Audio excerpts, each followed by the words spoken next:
So, okay, uh, there've been some new news from the Middle East as there's been a Trump's plan for a peace deal between Gaza and Israel. Do we know something about Uh, yeah, so as things stand now, the both sides are currently in this 72-hour period which they have been given to release hostages. Hamas have 48 remaining hostages. Israel will be releasing around 2,000 Palestinian prisoners. Um, if that process goes ahead successfully, the terms of the agreement then stipulate that the IDF will begin its withdrawal from Gaza. It will be, I think, 3 stages in terms of how far back their defensive line will go until they are outside of the Gaza Strip. And in return, Hamas have agreed to demilitarize, to dismantle their weaponry system, and to exclude themselves from future governance of Gaza. That's the agreement that's been negotiated by the Trump administration and agreed to, at least for now, from both sides. Um, Whether it lasts, I'm not sure. What do you think? Do you think it will hold out? it? I mean, firstly, I think it's quite interesting that Israel agreed to it because overall it's undeniable that they were winning this war, but yet they agreed to some ceasefire which doesn't really benefit some politicians, like from the right wing, quite like anti-Palestinian parties, you Mm. know, and then they agreeing to it. And as a lot of media from Israel reported, that it was a defeat, a complete defeat, a capitulation of Israel, and it quite, to be honest, might seem so for some people, you know.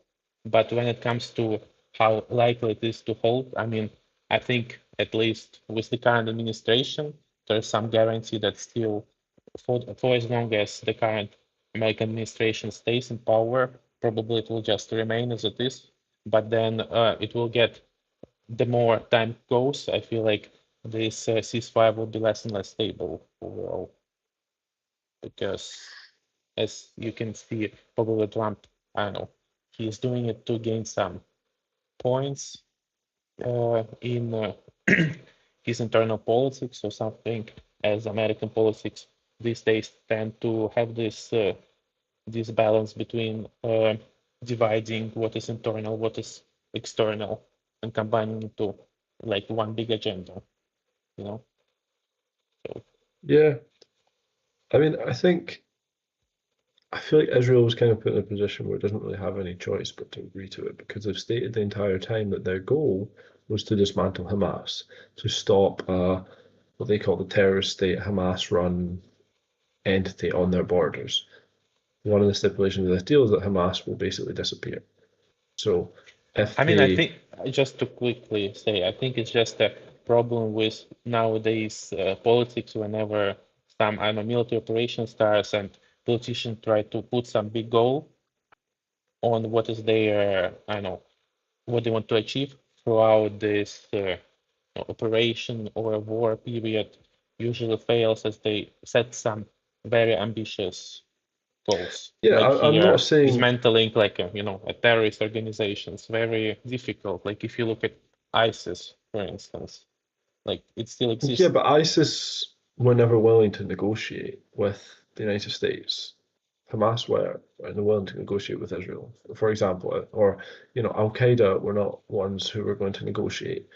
Hamas are slightly different. They are not just a terrorist organization; they're also a political governance entity who I mean, I never want said the. I think they are a No, no, I'm not. conventional I'm not. terrorist organization, I'm not to be suggesting you honest. were. I'm just saying that that yeah. Apologies.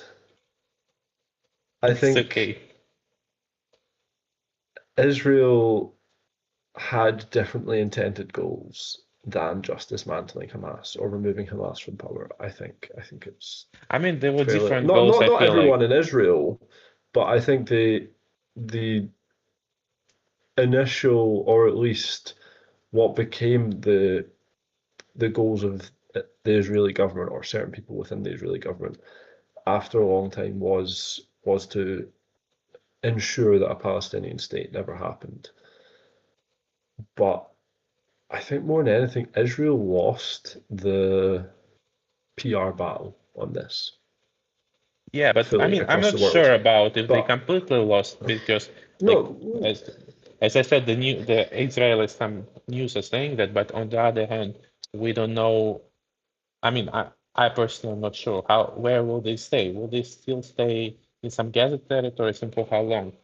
Because right now there is a I mean, step one where they retreat from some territory, but will be there step two where they yeah, will keep the agreement, yeah, you know? there So is. it's not necessarily like a total defeat, but it seems like they could have gained more than they're gaining right now. No, Because in the end I of don't the think day, it's a they gained overall. yeah, yeah, but I don't think it's a defeat for them at all, because they have ensured that Hamas have no power going forward, right? They're ensuring that this organization, which they wanted to destroy, they've not destroyed it. I don't think it's possible to destroy it, but they've ensured that their power is significantly decreased. And over the past 2 years, they've done that with Hezbollah as well. So overall, you cannot say it's been unsuccessful for them. They've destroyed and dismantled the two, what they posed as the two biggest threats to their security, which was Hezbollah and Hamas. But I think they have put themselves into a position where, maybe if a year ago they could have achieved more, but they had firmly lost the PR battle on this in a way that if you were to ask, I mean, I've seen polling about this in the UK and the US, the overwhelming majority of people will respond to a question: Has Israel gone too far? Is Israel committing war crimes? Is Israel committing genocide? The overwhelming majority of people will poll against Israel. We've seen now the UN has officially designated that they have committed a genocide. There's been a recognition of Palestine and a condemnation of Israel from almost every major Western state now, except the United States and Germany.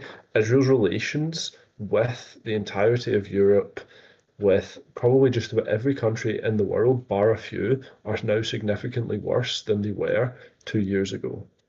So Israel was in a position I where mean, I just wanted to I say think, quickly, can I, that I think there's two things we need to distinguish, which are firstly the population approval of Israel actions, and then the governmental approval, because usually the governors tend to respond to population in the West, mhm. but it does not necessarily mean that they will completely cut ties with Israel or with No, any entity which the population doesn't agree with. It's like, you no, could take, obviously for instance, not. because if this logic would apply everywhere, then Macron would have to resign because majority of French people want him to resign and call for elections. But it's not happening, and I No, think here it obviously, applies as well. obviously not. Obviously not. But I think both of these things go hand in hand. That because Israel lost this PR battle, in which the majority of the public in the West has turned from having any kind of sympathy to having complete condemnation, that Western governments, barring the United States basically, and Germany, but I don't think they're far behind. And I think that obviously there's a historical context there, but almost every other Western government, UK, France, Canada, Australia, Italy, have all now condemned Israel and began recognizing Palestine. I don't think because of some moral thing that they're like, oh, Israel's so bad, because they can see that their public think that. They can see that their public now are disgusted with the actions of Israel and are very unhappy that their government has not been stronger on this issue because Israel firmly lost the PR battle. If you look at the PR battle in Europe, in terms of the Russia-Ukraine war, it has to be said Ukraine has won that so far. That the majority of European public are in favour of supporting Ukraine. But that cannot be said about Israel, even though Israel, like Ukraine, before this war, was the firm European and Western ally. You, obviously there's different reasons for that. We're not going to go into those, but it's just an interesting point of how Israel's biggest mistake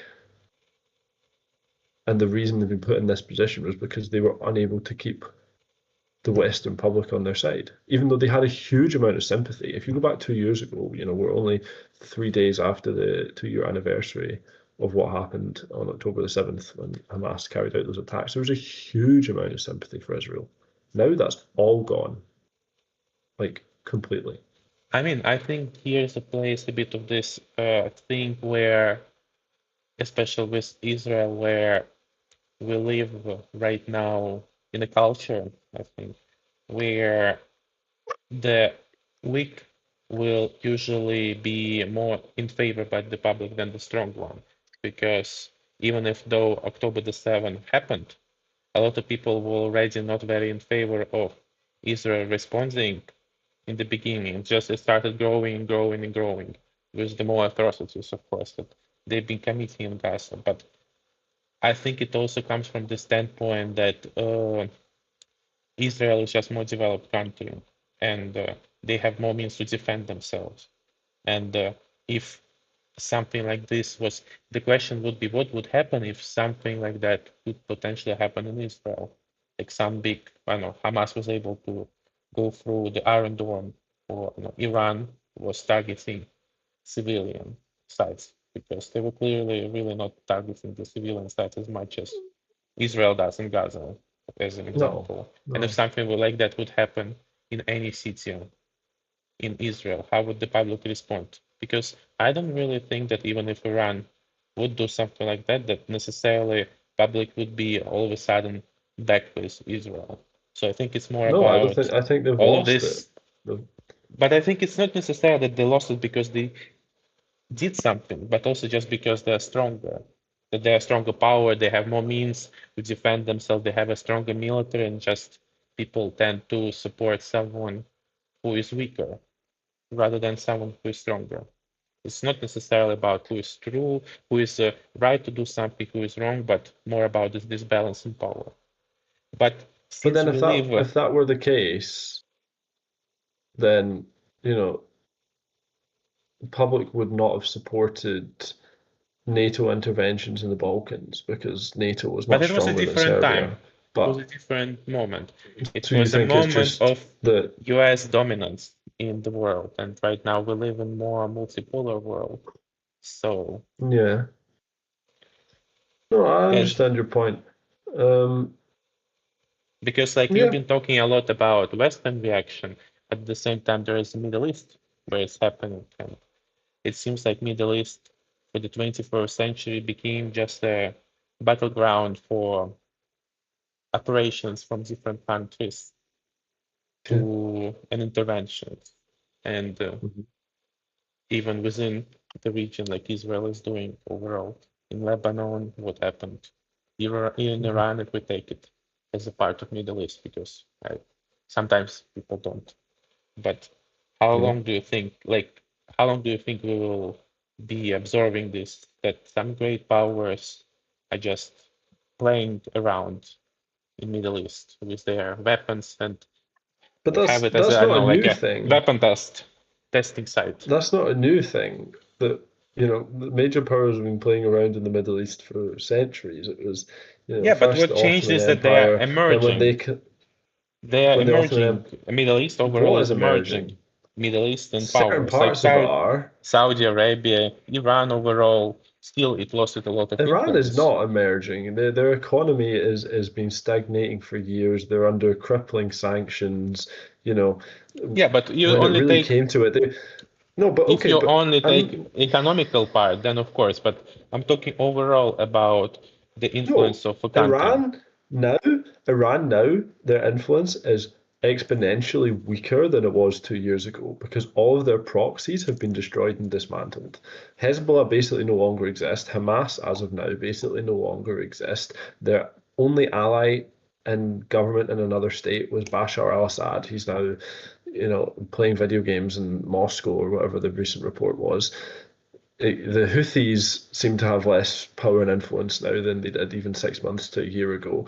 Iran has lost all of their influence in the Middle East. They had this network and they were spreading their influence across the Middle East. That has been completely dismantled. That's the only thing that I would say Israel has been fully successful in achieving their goals has been to weaken Iran. I mean, I think overall with Israel and in the region especially, what happened is that they lost a lot of soft power overall. But when we look Yeah, at the other Middle Eastern countries, like and actions that been taken later, like in bombings in Qatar and yeah. Iran losing its site of influence, wouldn't it necessarily just promote this emerging power, some, I don't know, NATO-like alliance possibly, of, I don't know, Persian Gulf at least, or if you take a bigger scope, some Sunni countries in the region just Yeah, coming it could together. happen. It could happen. Um, I mean, these countries tend to not have a history of getting on very well with each other. I could see an Arab alliance happening. I don't think a Sunni Muslim alliance. I don't see, Turkey joining some alliance with Saudi Arabia and, you know, Iran joining some alliance with them as well. I know they're a Shia country, obviously, but I don't see some greater Muslim alliance happening or Islamic alliance. So I don't see Pakistan joining anything like this. But an Arab alliance, possibly. I mean, there But already if is we're talking about the even Arab Arab alliance, it just Arab means that there Union. is a opening for a possibility of Middle East becoming just more neutral rather than pro-West or kind of pro-China or pro anyone. They could be just pro themselves, which could be a potential threat for Israel in the end, and no, and Yeah, US influence especially. I mean, you know, you claimed Israel has lost its soft power. It absolutely has. It basically has one. You know, okay. It still has alliances. It still has trade networks with lots of other countries, but its alliances with most countries have really weakened. If we look at even in Trump's first term, the Abraham Accords were emerging, in which Israel is normalizing relations with the UAE, with Saudi Arabia. They were starting trade deals with with both those countries and other countries in the Gulf as well. But that's kind of ending now. There's a huge distrust, particularly from Qatar, obviously, but the countries around there feel the same way that, if they did that to Qatar, they could do that to us. Israel's relationships with the European Union, with most European countries, have been significantly damaged.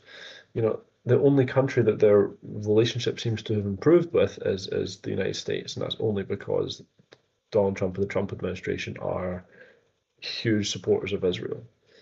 Um, just about every other country they've weakened their alliances with, and there's a possibility that when all this calms down, if it does, if Israel withdraws and all that, they're left in a position where they've they're completely reliant on the US for everything because other countries are not wanting to trade with them anymore. They're not wanting to But I be mean, involved with Israel in any way.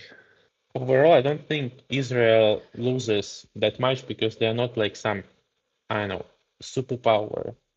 I mean, unless you are some conspiracy theorists, Yeah, but I think overall, if you look at the US, they are the one who are losing a lot because they changed their tactics and strategy overall to this selective engagement where they will just choose what conflict to support, even if it's a conflict between their de jure allies. Like if you take the case of Qatar and Israel, where the military bases in Qatar didn't yeah, do basically anything, and yet they chose to support Israel. Doesn't mean that there is some hierarchy of allies for the US. But then the question yeah. arises Of for the course, rest of the allies is whether where are they in this hierarchy? Are in the they hierarchy. in the Yeah, bottom list or top list? And I yeah. think overall I just mean, leads to the uh, loss of this power that US had yeah. in the beginning of the But I mean, century. the perfect example of that is I think Canada, who if you'd have asked anyone even 2 years ago, who is the US's closest ally, who there's very little chance of them having any kind of breakdown in relations with, you would probably say Canada. And Yeah. yet, in the last year, we've seen a serious diplomatic breakdown. We've seen the President of the United States threaten to annex Canada. We've seen their trade reach record lows, even though Canada was before, I think maybe still is, I don't know, but it certainly was the biggest trading partner of the United States. Um, but it's all part of this really strange foreign policy of the Trump administration.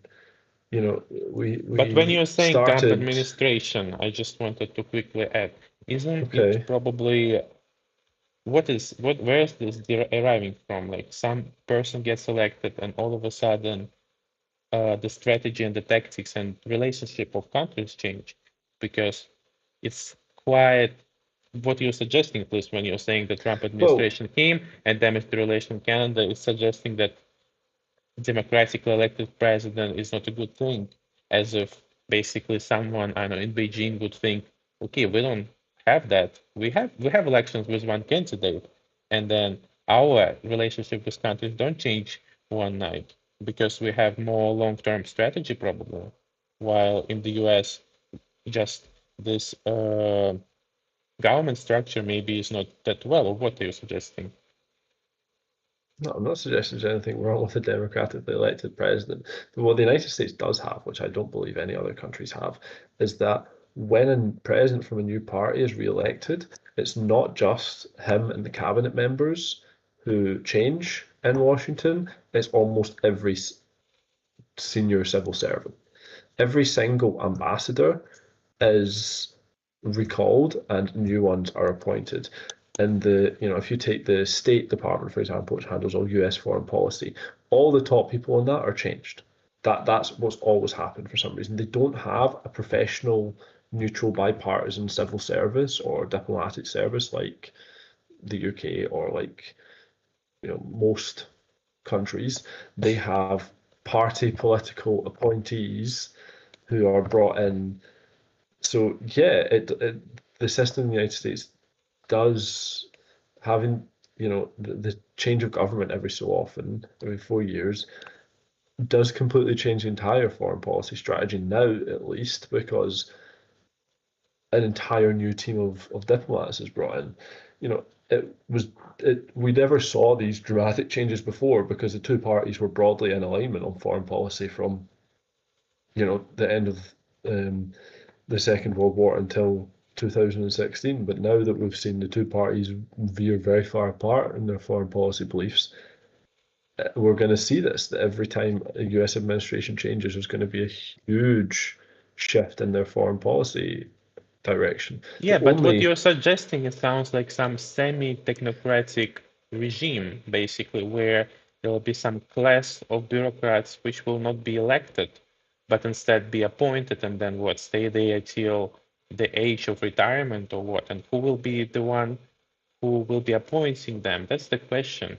And at the same time, if, for instance, let's say Trump all of a sudden will change the system into what you're suggesting, I don't think it will be accepted by the Democrats that he will just appoint some, no, it won't be. I don't know, It won't diplomats be. and then make a law saying that you can't change that, and I'm not some other suggesting body will be changing it.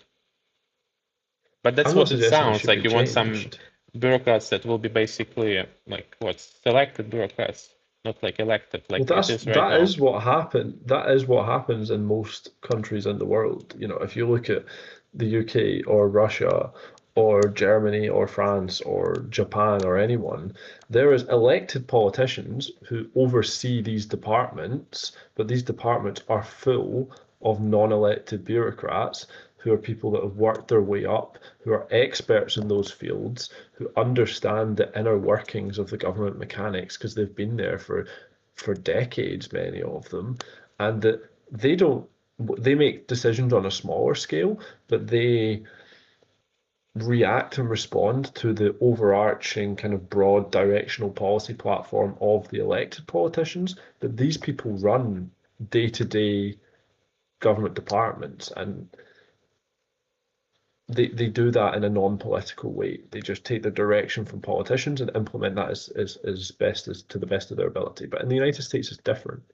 It's a Yeah, different but system. I the don't know. problem It's a is better system, but you're suggesting European format of politics, yet European politics are also in a crisis, and not necessarily it's US who is dragging them into it, but themselves, like Macron or Olaf Scholz or Keir Starmer are being unpopular not because of Trump being in power necessarily.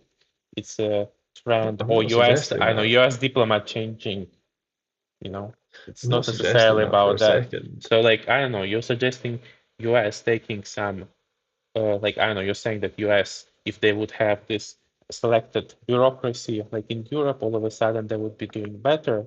Yet in Europe it No, doesn't I'm not work that suggesting that. well My, either.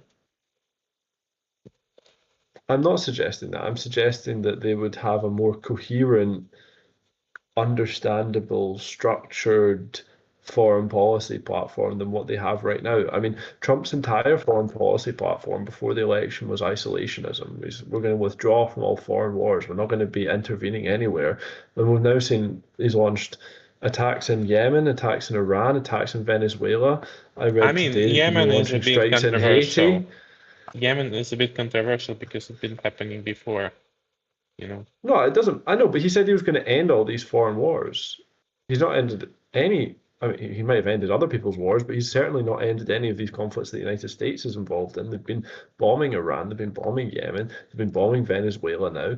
They're potentially going to be bombing Haiti I mean, soon. they haven't been bombing This Venezuela, let's okay, they've been be bombing honest. Venezuelan ships.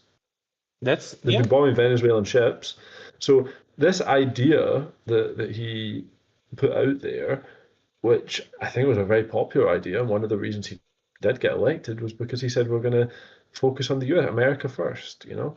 It's an era of US isolationism, an era where the US isn't intervening in foreign conflicts, but that has not happened at all. It's been the complete opposite.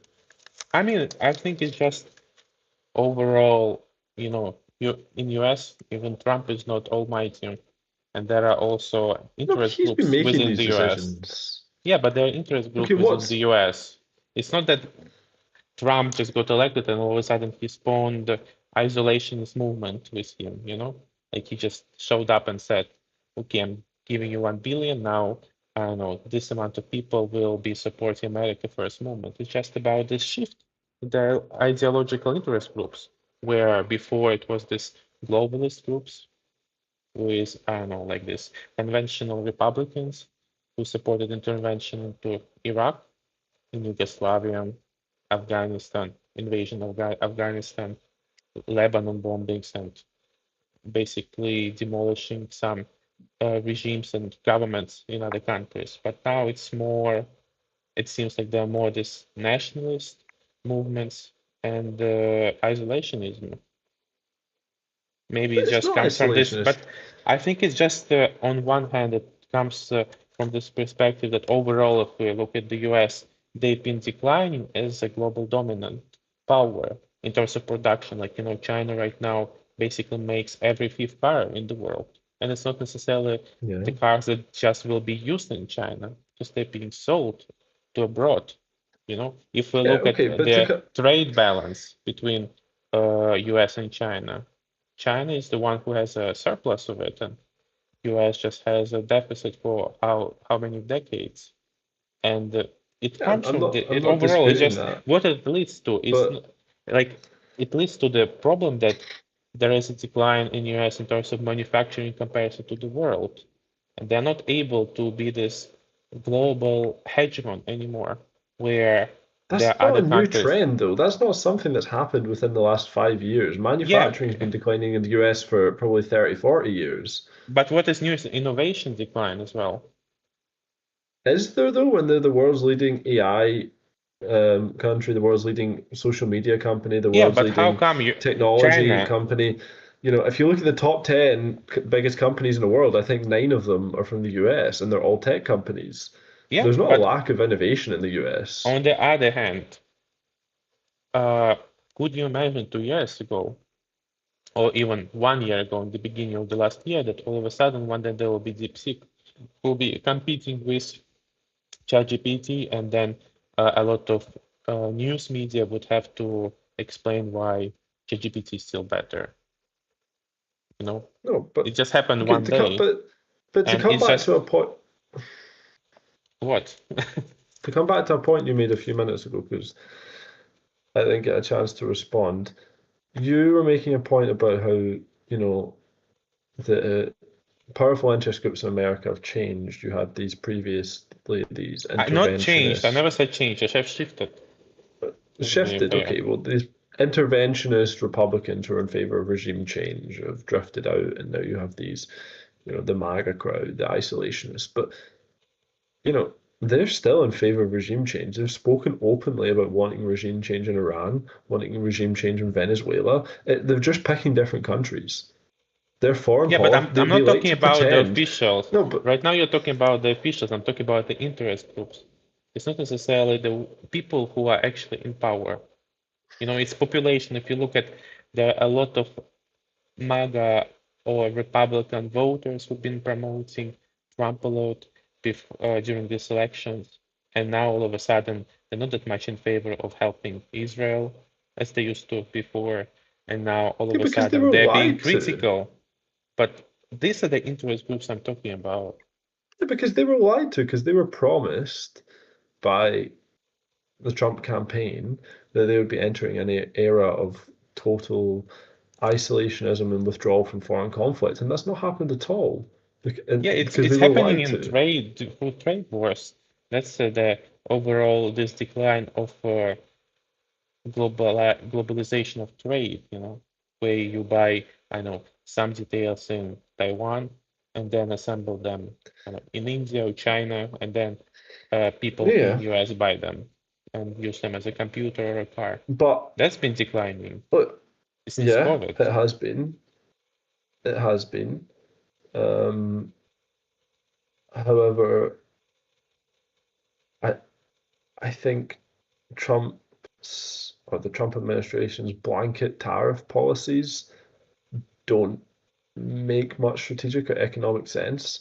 That if you're putting targeted sanctions on specific goods, I completely understand that.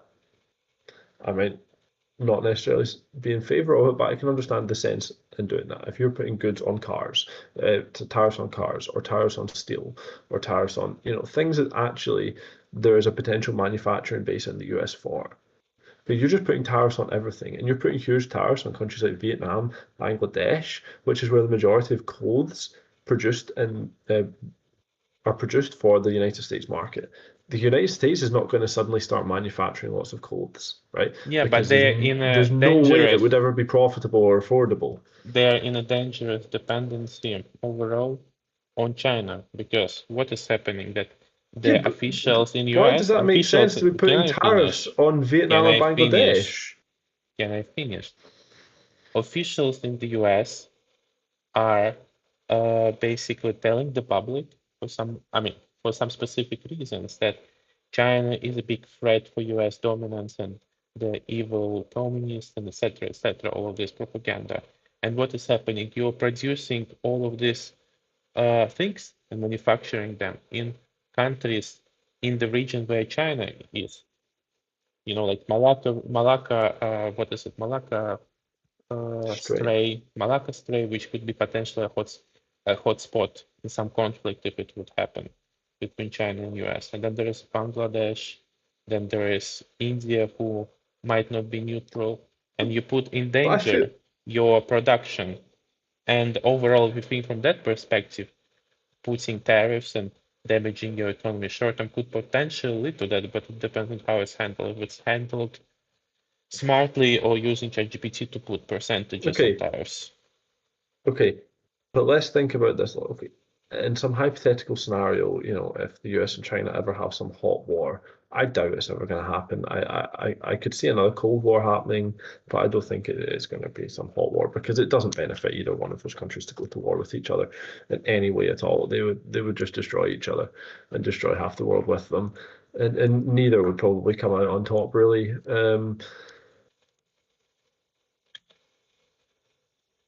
So, you know, if you're thinking for some strange long-term scenario where that's a potential, then sure, right? But if you're actually looking at genuine day-to-day economics, particularly those which affect ordinary people, why are you putting tariffs on all goods coming out of these countries which manufacture things which are never going to manufacture? Like, okay, answer me this honestly. Is there ever going to be a huge clothing manufacturing base in America? No, because it would Potentially. not be profitable. It I wouldn't be answered, profitable. but I Okay, answered. but it's not. Yeah, you did, but it wouldn't be profitable because one, I don't think they grow enough of the raw materials anymore. I don't think they're going to start doing that.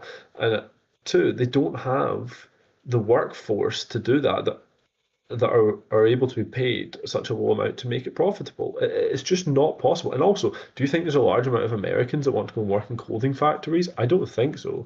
These are Yeah, low but skilled, low who was paid the largest? jobs. Can I ask you a question? Who was the largest buyer of American produced soy beans in the world? What country? I have no idea.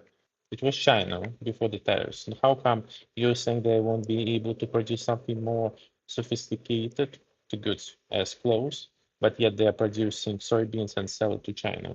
How is it happening? Why it's profitable? Why US is making some beans Because while China is not able to supply themselves with enough of this quite basic, okay, basically food I don't know exactly. Maybe the goods. US is one of the only countries where soybeans can be readily grown. I don't know. I don't know anything about agriculture, right? There's obviously a reason for that. Also, farming is largely industrial at this point. There's not many actual jobs in farming anymore. The one huge farm could be run by like a handful of people. Um, Clothing, I believe, to be different. Clothing tends to be made in these very low-paid, labor-intensive factories, grown in cotton fields, which are usually very labor-intensive as well. You know, if anything, this is only going to make clothing more expensive in the United States, right? You can't suddenly, there's not, the United States doesn't have a huge unemployment rate either, right? You can't suddenly bring every single manufacturing possibility back to the United States all at once, right? It's just not possible. Pick certain things that you think your country can be good at, cars, steel, whatever. Pick certain things. Don't try and bring everything back to the United States. There's not enough workers. Also, you're kicking out all the illegal immigrants who have made up a large part of your workforce. So you're going to have even less people to work in these jobs, right? You're just you can't do all of these things at once. It's just not possible. They don't work. They don't coincide with each other. If you were to put targeted sanctions on countries that actually rival you, you know, stealing cars from China or cars from China, steal from India, you know, cars from the EU, sure, that makes sense. And let On me every comment on the country, you know, previous point. You're already going somewhere further. You said that there are not a lot of people to be these blue collar workers, but at the same time, you're not talking about the statistic which exists in many developed countries, Russia, UK, Germany. There are not that many exceptions. Finland, even, that there are a lot of people who get a degree in some high education, but they don't end up working in the specialization they study for. And then there is a problem of maybe this misbalance of people wanting to do something and then the realistic situation of the market. And what you're saying that there, how many people would want to, I don't know, be farmers, work at the factories and stuff like that. But it's about these values that are set up in a culture, you know, and like what maybe the farmers are like what 1-2% of the workforce, but if we take services for instance, would be probably like 10, if not more, like the biggest probably sector. Why wouldn't you try to maybe automate it as well and then be able to relocate new generations, which will be probably established with different values by the government institutions, which are schools, to normalize being a white blue collar worker. yeah. But I said, I don't know if you missed my point. I've made it several times. I said, do that for cars, do that for steel, do that for computer Why not for chips, right? clothing? Do that. Okay, because one, it's not in a. I mean, it's an essential good, right? But it's not a huge driving force in your economy. It's not going to be the backbone of your economy. No one wants those jobs, right? No one wants to be working in clothing factories. I don't think it's has any potential to be profitable. You're not going to be able to export it to anyone because they're going to be able to buy far cheaper in these countries. You know, you, like, we're not talking about high-end luxury clothing because America doesn't really produce high-end luxury clothing. There's a couple of companies, obviously, but it's much bigger industry in France and Italy. We're talking about cheap clothing. We're talking about Nike, Adidas, right? You suddenly start manufacturing these things in the United States, they're going to have to be more expensive. There's no doubt about that, at least short term. People are just going to stop buying them, right? Uh, People are going to stop buying them. No one's going to want to work in these jobs. It makes no sense, right? Steel, which is crucial to your economy, to your ability to make weaponry to defend yourself. It is crucial for your economic structure and your national security infrastructure. 100%. Chips, which going forward is going to be very, very crucial I mean, overall, to I don't think your U.S. politics, I never said that U.S. Tariffs and this economic policy will be able to damage China as they did in the 90s with Japan. Because back then they no. had a consensus between European powers and the U.S., basically overall the largest portion of the economy back then, to how to say, make yen so expensive that it would not be competitive with the goods that are Yeah. made in US and Europe. But right now, what we have is US trying so hard to push China into some economic decline, but at the same time, European Union or UK especially, who has very close ties with Chinese economy since they've been investing a lot simultaneously into each other. And then there's the European Union with all of this production of cars, and now they're having this conflict of interest because China is able to make cars at much cheaper price than Germany, as an example. I don't Yeah. think it will be possible, and I don't know, I never said so, but it felt like you were kind of proving me that it is possible because China is not Japan, it's what, 10 times bigger. And now, if you look Yeah.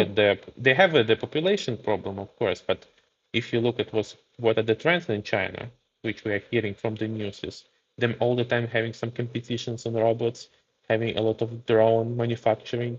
The largest drone manufacturing in the world for commercial use and now military use is in Yeah. China. But then, And how look, long will it I take them with such a, and as I said, the US is losing this dominance on innovation, especially to China, is because do we hear that many companies in US having robot production or robot competitions? We hear none robot competitions or any business fairs presenting some robots like we do in China. And there is not just one Tesla in China who is trying to make a robot, but much more. I get your point, right? China is not Japan of the 90s. It's much bigger. It's much more economically developed. It's a military power.